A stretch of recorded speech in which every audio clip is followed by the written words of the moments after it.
Welcome back to the Shipyard. Card of the week. Because it's Monday. And it's what we do now.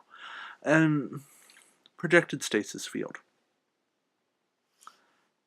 It is one of the original cards, and I feel like it's been on a roller coaster. It's been down here, it's been up here, it's been a lot of middle ground. At the end of the day, I still think it is one of the best disruption cards you can run. Because you need a way to mess with your opponent in some way, shape, or form. Projected Stasis Field cost them an attack.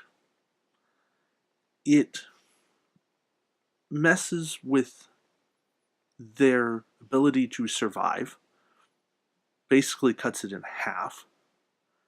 It can affect powerful cards like Shield Adaptation, Improved Deflector Screens, everything that relies on active shields. If you have it on a low skill captain, you prevent their ability to cloak because they do not have active shields.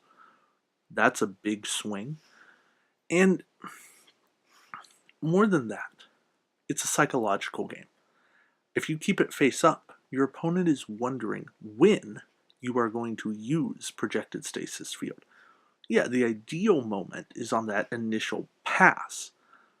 But if you can have a lot of tricks up your sleeve, a Goma Dread, a Diplomacy, and Projected Stasis Field, maybe more than one Projected Stasis Field, you are well set up to really mess with your opponent's head, going, what are they going to use? How are they messing up everything that I've planned so well, so hard for?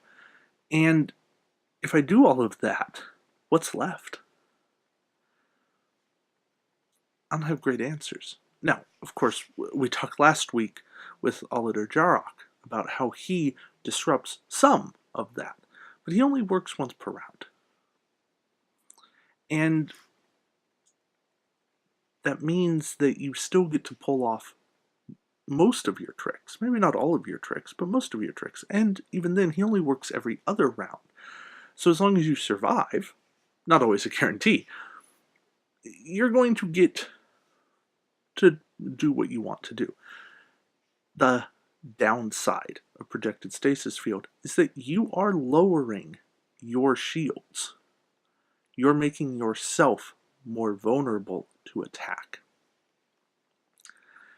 That can hurt. I have lost ships before because I used Projected Stasis Field. Now, in the ideal setup, you have a way of transferring an attack, a la Colo. You have a means of disrupting more of their attacks. You have a means of attacking first. See, Projected Stasis Field doesn't work all that well when all of your ships have low skill. That's a bad situation. But when you have a mix, if you can get in there, use Projected Stasis Field, and then have higher captains to finish the job of killing their ship, that's where Projected Stasis Field really does shine.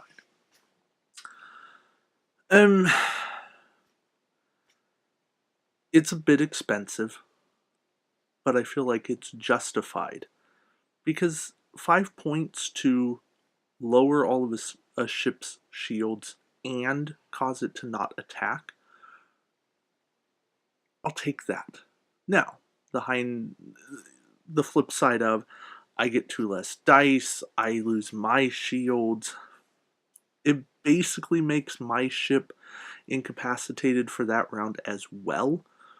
But so does something like Diplomacy, and all that does is isolate the ships, make it so that neither of them can attack or be attacked. So there's a give and take.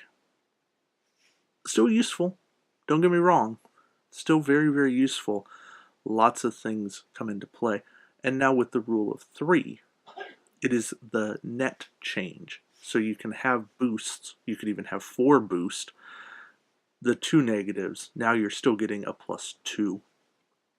So ways to diminish the big add, or diminish the negative, make it hurt a little bit less. You guys hopefully understand what I'm getting at here. My favorite way to run PSF is still hiding it under Quark. Now, that means that you have to run it on a Klingon ship, or the new Ferengi Klingon Barrels, but that kind of goes hand in hand with Klingon ship. Or on something like Quark's Treasure, or on something where you're reducing the cost of tech so that PSF does cost 5 points. All of that's fairly doable. None of that's extravagant. And hey, in a world now without warp jump, if you hit somebody with projected stasis field, they can't just say, "Oh, I'm out of here." They're going to have to suffer for it. Significantly worse things, but a lot that I'd rather have happen to my ship, especially when I'm running big shield ships. And again, if I'm running the Sutherland with shield adaptation, which is a thing, a big meta thing, I cry if I get hit by PSF. But it's life, and you gotta deal with it sometimes. So, projected stasis field. Keep it in mind. Keep more than one copy of it in mind. It's still good. The Nagvar. It's that Wave 0 ship that is still... Wait, it wasn't the Nagvar, it was the Groth. Yeah, see, I can correct myself before you get to me, comment section. I'm on it. It was the Groth.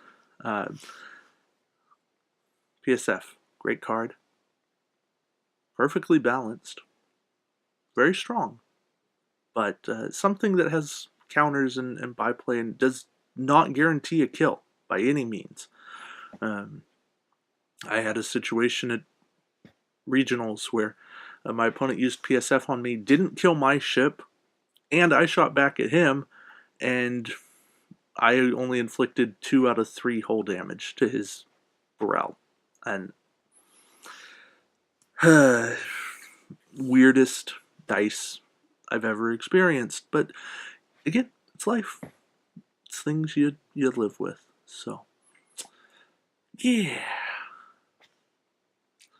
Hope you guys are doing well. And again, until next time, we'll see you around the shipyard. Take care.